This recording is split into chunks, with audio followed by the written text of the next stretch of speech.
dia a todos, bom dia a todas, bom dia para você que está nos assistindo pelos nossos canais do YouTube. Aproveita que vocês estão aí, dá um joinha, deixa seu like, comenta, compartilha o vídeo para que o nosso programa e o nosso canal possa chegar a um maior número de pessoas. Quero dar um bom dia também para quem está no Papo Legal, já dei bom dia na sala, mas não custa reiterar, estou aqui mandando um bom dia especial para quem já está por lá, já tem enquete, daqui a pouco eu conto para vocês qual é a enquete. Olha lá, já está até na tela, vamos aproveitar então, porque hoje a enquete é sobre o Trump, laranjão. E você acredita que o Brasil consegue reverter a nova taxação dos Estados Unidos? Sim, o taco Trump costuma recuar depois de negociar. Não, pois a intenção é interferir nas eleições, ou acho que vamos manter as tarifas, mas serão reduzidas? A enquete já está lá na nossa sala do Mercado Investimentos Real Oficial, então se você ainda não tem o Papo Legal, não fez seu cadastro, entra lá, conversa com a gente, deixa a sua opinião e hoje a sala está movimentada. Eu também quero dar um bom dia e hoje a gente vai viajar para onde? Vamos para Goiás, porque a nossa rádio Alternativa FM de Itapuranga, em Goiás, é uma parceira nossa aqui também. E se você quer não só transmitir a nossa programação ou retransmitir a programação, fazer parte aí da nossa rede de parcerias, deixa um e-mail, manda um e-mail aqui pra gente, deixa sua mensagem, que a gente sempre está aqui homenageando as nossas parceiras no começo do programa e durante toda a nossa programação. Para você participar desse grupo de parceiras aqui, é só mandar o e-mail para retransmissão@icl.com.br. E aqui está a Rádio Alternativa em Itapuranga, aqui ó, bem atrás de mim aqui. Opa, estava certinho, aqui ó.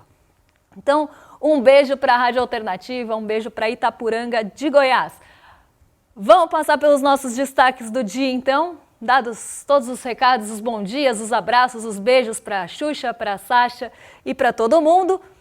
Vamos passar pelos nossos destaques de hoje, porque ontem, depois de uma sequência tão negativa, Ibovespa mostrou sinais de recuperação, em um dia que não se esperava isso, até porque foi o primeiro dia primeiro dia completo, depois da divulgação e do pronunciamento ali do Trump em relação às novas tarifas impostas ao Brasil. Mesmo assim, o Ibovespa foi para o positivo. Então a gente vai explicar para vocês o que aconteceu para o Ibovespa deslanchar em um dia tão complexo e tão complicado para o Brasilzão. E por que isso ficou meio que de lado, meio que em segundo plano. Daqui a pouco a gente conta para vocês esse movimento da Bolsa, porque tem outros assuntos para a gente falar aqui.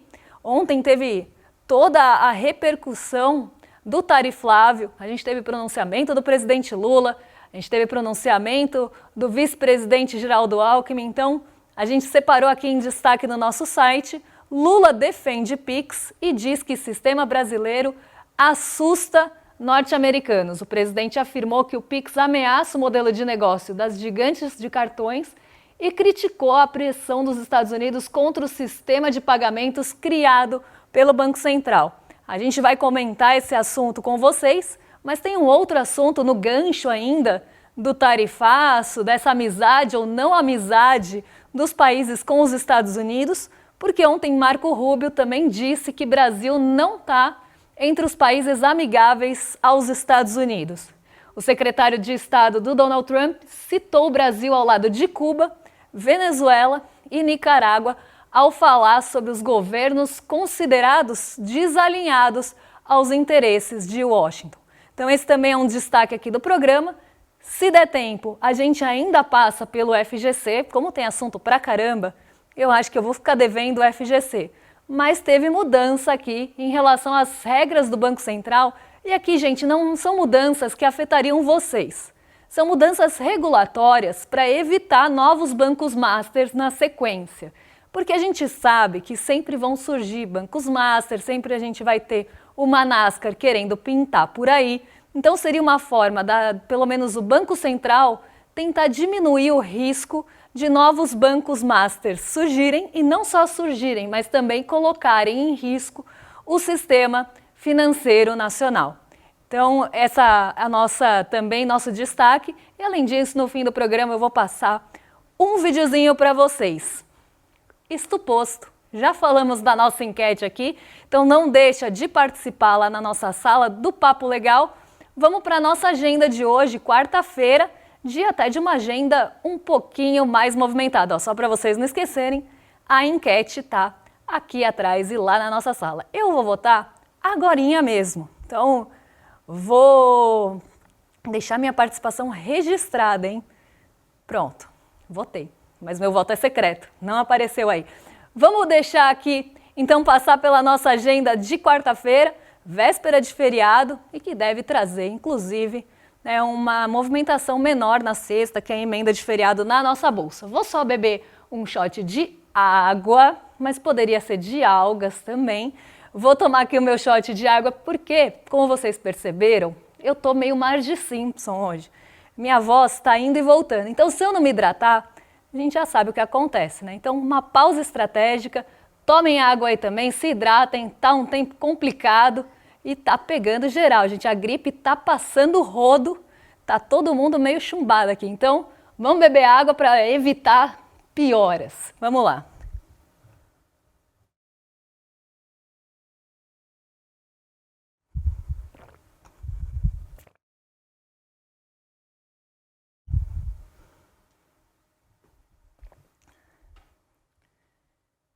Pronto, hidratada. 4h55 da manhã na Alemanha, 5 horas na zona do euro e 5h30 da manhã no Reino Unido, a gente teve a divulgação final dos índices de atividade dos gerentes de compras de maio, o famoso PMI de serviços e o PMI composto. Os países divulgaram esse indicador logo cedo. Na sequência, às 6 horas da manhã, também na zona do euro, saiu o índice de preços ao produtor, famoso PPI, que não é... PPI poderia entrar lá no Papo, no PEP, no Pipo, legal, né? PPI de abril. Às 9 horas, aqui no Brasilzão, saiu a pesquisa industrial mensal de abril também, então já trazendo esse panorama da indústria. E o que eu acho muito interessante é que o PMI, o índice de atividades dos gerentes de compras, sempre sai antes da pesquisa mensal. E ele é divulgado, inclusive, um mês antes. Então, nesse mês, a gente já está olhando para o PMI de maio, a gente já está olhando para a expectativa do mês que vem. E aí dá para a gente fazer uma comparação. Será que o ritmo mostrado no PMI para abril foi realmente o que se concretizou na pesquisa industrial mensal, já que ele é um termômetro? Eu acho essa visão muito interessante. E assim que a gente tiver todos os dados fechados, eu trago para vocês, ou pelo menos tento trazer, se Laranjão não aprontar mais nenhuma, que atrase o meu cronograma aqui. Mas vamos seguir pela nossa agenda, porque tem mais um pouquinho. Tem mais pelo menos umas 2 páginas aí. 9h15 da manhã nos Estados Unidos. Hoje saiu o relatório ADP. Ontem a gente teve o JOLTS. Agora saiu o ADP, que seria aqui só para... Eu sempre uso essa comparação meio grosseira, mas só para vocês entenderem. Seria o equivalente ao nosso CAGED, que traz a criação, então é formação de vagas no setor privado de maio. Às 10 horas da manhã aqui no Brasil, foi a vez da gente conhecer o PMI de serviços e o composto também, os dois saem juntos no caso brasileiro, e às 10h45 a gente conheceu o PMI de serviços e composto final dos Estados Unidos. Agorinha, às 11 horas, foi a vez dos Estados Unidos também divulgarem as encomendas à indústria de abril, e às 11 horas, por lá, saiu o PMI de serviços, só que da ISM. Então, temos 2 medições aqui, de 2 instituições diferentes, olhando para o mesmo ritmo, mas com metodologias distintas. Tem mais um tiquinho de agenda para a gente fechar essa quarta-feira pré-feriado aqui. Às 11h30 nos Estados Unidos, daqui a pouquinho, saem os estoques de petróleo, gasolina, destilados e taxa de utilização das refinarias. Às 2h30, a gente vai conhecer o fluxo cambial semanal, velho conhecido nosso aqui, sempre aparece na agenda. E às 2h30 também aqui, sai o ICBR, o Índice de Commodities do Brasil de maio. 15 horas tem livro bege nos Estados Unidos e esse promete também ganhar um pouco mais de holofote. afinal ele traz as expectativas, algumas projeções e leituras da economia dos Estados Unidos. É um documento importante, então junto ao mercado de trabalho deve ganhar relevância agora nessa semana. Vou chegar até o fim do programa. Vamos falar então de fechamento, vamos comentar a alta da nossa bolsa em um dia inusitado, em um dia de ameaça de tarifas ao Brasil, e a bolsa subiu. Vamos entender esse movimento agora, porque a bolsa, depois de várias quedas consecutivas, conseguiu mostrar sinais de recuperação e subiu 1,16 ontem. Vamos colocar o fechamento aqui na tela e eu já comento com vocês.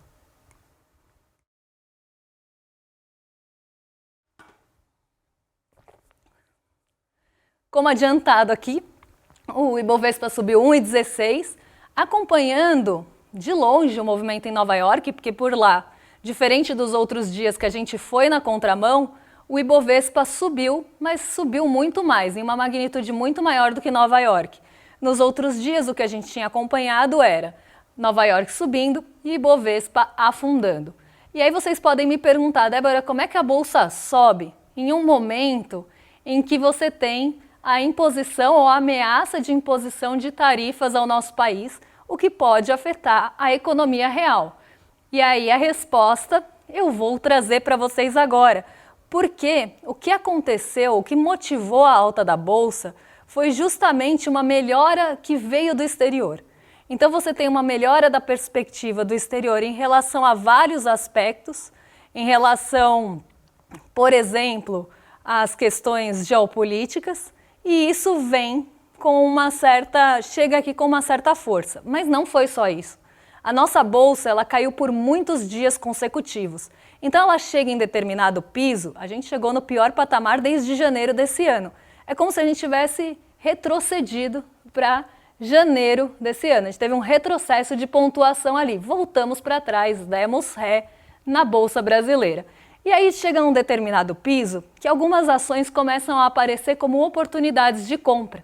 E aí o mercado, em uma situação um pouco mais tranquila, em um dia sem muitos condutores problemáticos, pelo menos no exterior, esse investidor estrangeiro vem aqui e busca essas barganhas. Então isso também dá um impulso na bolsa brasileira. E o que aconteceu do possível tarifaço, desse aumento de tarifas dos Estados Unidos em relação ao Brasil, acabou ficando no segundo plano.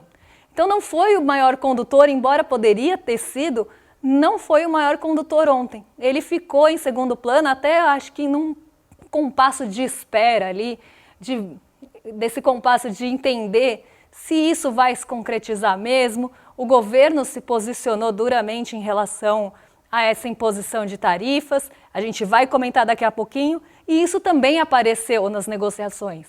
Essa resposta rápida do governo brasileiro também foi medida e avaliada pelos especialistas e investidores de forma geral. Então, essa elevação de tom, essa resposta rápida não trouxe um viés negativo, pelo contrário, não atrapalhou as negociações nem o desempenho aqui da nossa bolsa.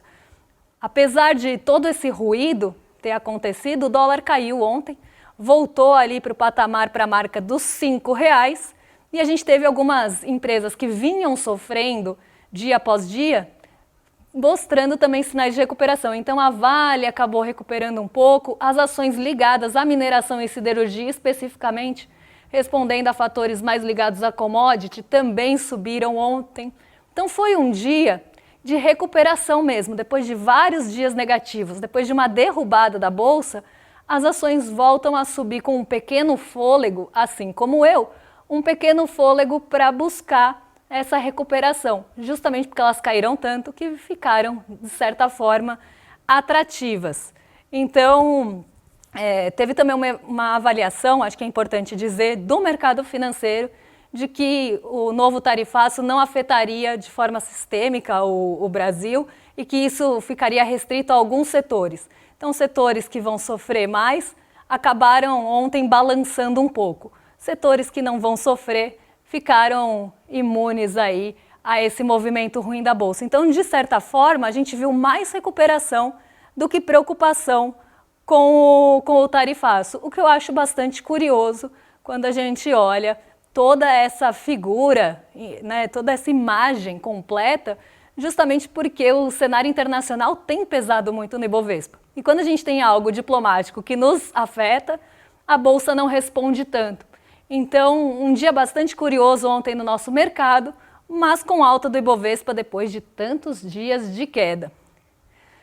Vamos passar aqui para o nosso primeiro assunto do dia, nosso primeiro destaque, que é justamente a resposta do presidente Lula ao tarifaço, né, a essa imposição de tarifas de 25% em relação ao Brasil e até possível ameaça de aumentar ainda mais, né, possível aumento disso. E o Lula respondeu, como eu falei, ele respondeu rápido e ele não ficou num tom tão morno. Ele subiu o tom e acabou até apontando alguns dedos. Vamos ver o que falou o presidente Lula e, na sequência, a gente comenta. Porque aquela fotografia que eles tiraram com o Trump, você viu, o Trump sentou e falou, fica em pé, ele fica de pé. Aquilo é fotografia de campanha. Tá? Aquilo é fotografia de campanha. Então, mas eles foram encontrar com o Marco Rubio. E quando é ontem, eu soube da notícia que o comércio americano resolveu taxar o Brasil em 25%. Quando nós estávamos em negociação. Quando eu tinha tido uma reunião com o presidente Trump. Bem, o que eu quero dizer com isso? É que esses filhos do Bolsonaro conseguem ser pior do que ele. E são, na verdade, vendilhões da pátria. Foram pedir para que um país estrangeiro se intrometesse nas decisões brasileiras. É isso que vocês têm que dizer alto e bom som. São traidores. Por menos do que isso, Joaquim Silvério dos Reis, que delatou Tiradentes, foi enforcado. O que merece os traidores da pátria que vão pedir intervenção de um país no nosso país. Pensem, meditem, porque esse cidadão hoje aparece na imprensa dizendo, eu não falei nada. Todo covarde é assim, fala a merda que fala, depois não tem coragem de assumir o que fala, fica tentando mentir.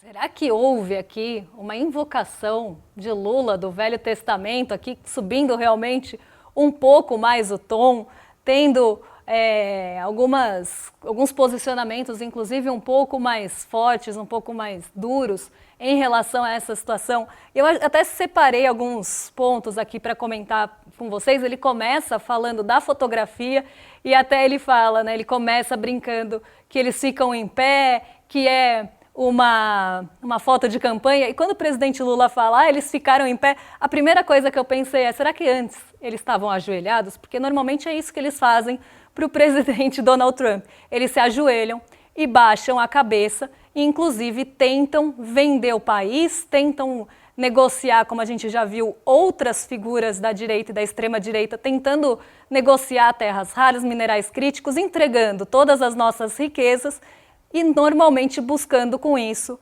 o benefício próprio, alguma troca que os favoreça, mesmo que isso vá contra o país. Outra coisa que ele fala aqui, ele liga essa visita à tarifa de 25% imposta ao Brasil, remontando aqui o tariflável, né, fazendo quase uma ligação direta. E outro ponto que ele puxa é que isso acontece logo depois da tentativa de negociação e de visita também do Brasil enquanto governo aos Estados Unidos e a negociação entre os dois países para tentar resolver as questões. Como se viesse a família Bolsonaro entrar, né, atravessa ali o pagode, joga água no chope e tenta desmontar o que estava sendo negociado anteriormente. Outro ponto que ele já puxa daí é chamar de vendilhões. Aí eu nem preciso comentar, porque é algo que acho que diz por si só, né? A atitude que a gente viu acontecer do Flávio Bolsonaro, do Eduardo Bolsonaro e até de outras pessoas que a gente vai lembrar, no nosso momento relembrar é viver, a gente vai trazer alguns momentos que a gente viu esse tipo de coisa acontecer. E aqui, mais uma vez, ele fala de brasileiros pedindo para que estrangeiros interfiram no nosso país, façam intervenções no nosso país para tentar também tirar algum benefício, ainda que isso prejudique o país. E a gente pensa, né, patriotas, que tipo de patriotas são esses que se colocam dessa forma? Quem não falou assim como o presidente Lula foi o Donald Trump, que acabou elogiando o Tari Flávio aqui, falando sobre a visita na sua Truth Social. Foi muito bom ter Flávio Bolsonaro no Salão Oval da Casa Branca. Um jovem inteligente e que ama muito o seu país. Aí eu fiquei pensando, que país que ele ama? Será que é o Brasil mesmo? Fica aí o questionamento, o presidente Donald Trump. Porque parece que ele ama muito mais a sua família e os Estados Unidos, como a gente vê o desenrolar da coisa. E aí eu lembrei de momentos nesse Recordar é Viver. Eu até queria resgatar esses tweets, mas eu não encontrei, porque essas redes sociais de Chernobyl têm post pra caramba e a minha busca não estava funcionando. Mas eu queria lembrar com vocês, no momento, relembrar, recordar é viver aqui, os momentos de viralatismo da família Bolsonaro em relação principalmente aos Estados Unidos. Todas as vezes que Eduardo e Flávio Bolsonaro pediram lei Magnitsky, todas as vezes que eles pediram para que os Estados Unidos tivessem alguma forma de intervenção no nosso país, de forma extraterritorial e, inclusive, judicial, fora dos limites do próprio país estadunidense, todas as vezes que eles vestiram o bonezinho MAGA, esse eu encontrei. Porque tá aí Jair Bolsonaro de bonezinho MAGA, não deixando dúvidas em relação a que lado eles estão, o que eles defendem e o que eles querem deixar grande de novo aqui, com todo o perdão do trocadilho que isso possa parecer, o que eles querem que seja grande. Tarcísio de Freitas, mesma coisa, apoiando MAGA em um estado que produz e que exporta para os Estados Unidos. De que lado que essa família tá? Quem mais que botou bonezinho MAGA? Eduardo Bolsonaro. Esse também foi flagrado de bonezinho de vira-lata. Então aqui a gente vê de que lado essas pessoas realmente estão, o que elas estão defendendo e quais interesses que elas estão defendendo e por quê. O que elas querem com isso? Elas querem entregar tudo mesmo? Lambebota, entregar recurso mineral, entregar mineral crítico e terra rara para ter alguma vantagem pessoal? Eles querem entregar o país para conseguir alguma vantagem que seja para eles? Porque é o que parece. Porque nem pensando no estado que governa, o Tarcísio estava quando botou o bonezinho de Make America Great Again. Então, eu acho que isso mostra, né, o viralatismo dessa família e de todo o clã que os acompanha aí e o que eles estão tentando mostrar com isso. E que os interesses que eles estão defendendo não são do Brasil e nem da população brasileira. E quem falou também sobre isso ontem foi o vice-presidente Geraldo Alckmin. E agora eu vou aproveitar o momento da fala do Alckmin para beber uma aguinha também, antes que minha voz vá para o espaço. O governo brasileiro recebe com indignação e entende ser extremamente injusta a recomendação, a proposta do USTR ao presidente Trump. Por que entende que ela é injusta? Porque das colocações feitas na chamada seção 301, a primeira delas se refere à questão do PIX. O PIX é um patrimônio nacional. É uma conquista do povo brasileiro, a tecnologia, serviço da sociedade, da economia, sem nenhum custo para as empresas e para a população. Temos um comércio exterior importante. Os Estados Unidos são o terceiro maior comprador e o terceiro maior vendedor.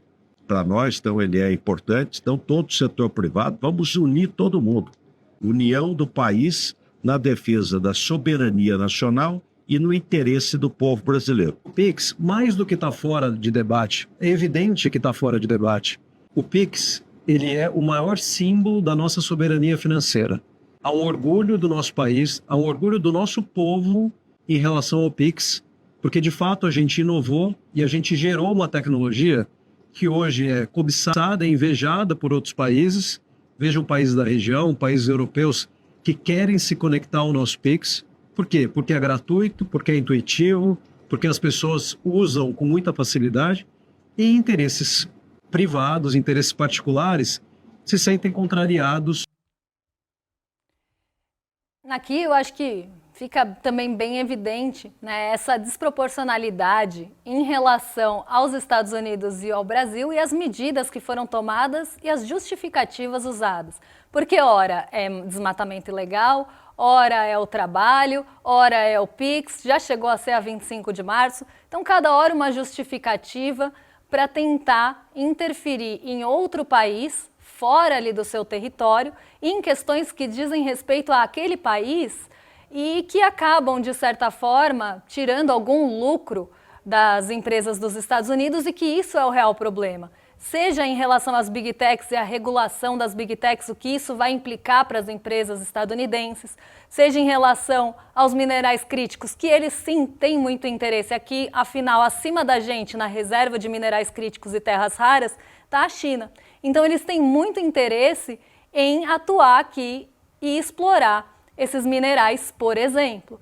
A gente pode falar do PIX também tirando o lucro de bandeiras de cartão que antes acabavam dominando o mercado das transações no Brasil. E o mercado do Brasil é grande. O Brasil tem um mercado interno bastante grande. Então interessa que você tenha operação aqui. E aí você começa a jogar tarifa, começa a colocar outros artifícios para tentar realmente jogar água no chope e estragar o que eles acham que está não prejudicando, eu ia falar não beneficiando, mas na verdade o que eles acham é que prejudica os Estados Unidos, pensando em interesse próprio, claro. Então eles estão sempre também defendendo seus próprios interesses e a própria remessa de lucro do Brasil para os Estados Unidos. Outra coisa que eu queria falar com vocês é em relação ao Marco Rubio, que também colocou o Brasil, a gente já falou disso no começo nos destaques do programa, mas que colocou o Brasil como um país quase ali não quisto, né? Um país que não está entre os amigáveis na visão dos Estados Unidos. E isso reforça o que eu estava falando agora. São medidas que são tomadas pensando na economia dos Estados Unidos, pensando nos interesses econômicos e geopolíticos dos Estados Unidos do Brasil, tentando ali continuar com o poder que eles têm, continuar com essa interferência que eles nunca deixaram de ter, de certa forma, em outros países. Eles sempre usam esses artifícios, sempre usam pretextos e justificativas para continuar interferindo na soberania dos outros países. E agora o Marco Rubio coloca o Brasil como não amigável. Então são uma série de medidas que são tomadas justamente para tentar diminuir, né, ou aumentar, na verdade, esse lucro e continuar explorando o país aqui, remetendo lucro para o exterior. Eu quero usar esses minutinhos finais do programa para mostrar uma campanha aqui. Aqui a gente vai sair da geopolítica e desse cenário de embate internacional para falar de um problema que mexe bastante com o Brasil, que é a questão das apostas. Então a gente separou um vídeo rapidinho para se despedir de vocês, depois eu volto só para dar tchau, mas que é justamente dos influenciadores pedindo o bloco do Tigrinho. Vão pedir para o Tigrinho não soltar a carta aí. Então vamos ver o vídeo dos influenciadores. Debloque no Tigrinho. O Tigrinho promete sorte, diversão, riqueza, mudança de vida. Mas só traz dívidas e desespero para milhões de famílias. 57% dos brasileiros que agora estão endividados afirmam que os seus problemas começaram com as bets. Você sabia? E quase metade deles começou a jogar para pagar dívidas. Enquanto isso, desde 2023, 143 bilhões de reais saíram do mercado e foram parar nas apostas online. E o resultado é que mais de 11 milhões de brasileiros já apresentaram sinais de vício em jogos de azar. Uma vez viciado, o apostador perde tudo. E muitas vezes chega a pensar em tirar a própria vida. Infelizmente, alguns acabam realizando isso. E a gente vive hoje uma emergência nunca vista antes. Uma coisa muito séria. E para combater os problemas das bets, a gente tem que endurecer e fiscalizar as regras de publicidade. E fazer pressão para que a lei seja aplicada a todos. As bets não podem ser tratadas como qualquer outro produto. Se não falarmos a sério sobre isso, a conta vai continuar chegando todo mês. Em forma de endividamento, sofrimento e luto. Nenhum tipo de aposta deveria estar vendendo promessas de renda. Do ICL Notícias, para vocês acompanharem o vídeo inteiro, até porque aqui no programa iria tomar um pedaço grande e o nosso tempo já está chegando ao final. Eu quero passar, antes de me despedir, o resultado da nossa enquete aqui. Então, você acredita que o Brasil consegue reverter a nova taxação dos Estados Unidos? E o maior percentual de respostas ficou em sim. O taco Trump costuma recuar depois de negociar. Então, essa foi a resposta vencedora. Em segundo lugar, acho que vão manter as tarifas, mas serão reduzidas, com 28%. E não, pois a intenção é interferir nas eleições, terminou a enquete com 21%. Me despeço aqui de vocês, mas na sexta-feira a gente vai estar juntinho lá no N2, eu e Leandro Demore estaremos com vocês, então nem vai dar tempo de sentir saudade. Antes de me despedir, eu quero pedir para vocês se inscreverem em iclmercado.com.br para acompanharem a nossa aula no dia 9 de junho, terça-feira, às 8 horas, aula sobre o Super El Niño, a catástrofe climática que deve trazer uma série de consequências, não só econômicas, mas também outras consequências para o nosso país. E agora eu arrasto para cima para os nossos vizinhos do Rolê ICL. Então vocês estão em mais do que excelente companhia a partir de agora, com William De Luca e Guga Noblat. E a gente se vê na sexta-feira. E para quem não for nos encontrar na sexta, até segunda. Um beijão e até lá. Quais vocês acham que são as postagens que mais têm atraído a atenção das pessoas nas redes sociais ao longo dessas últimas semanas?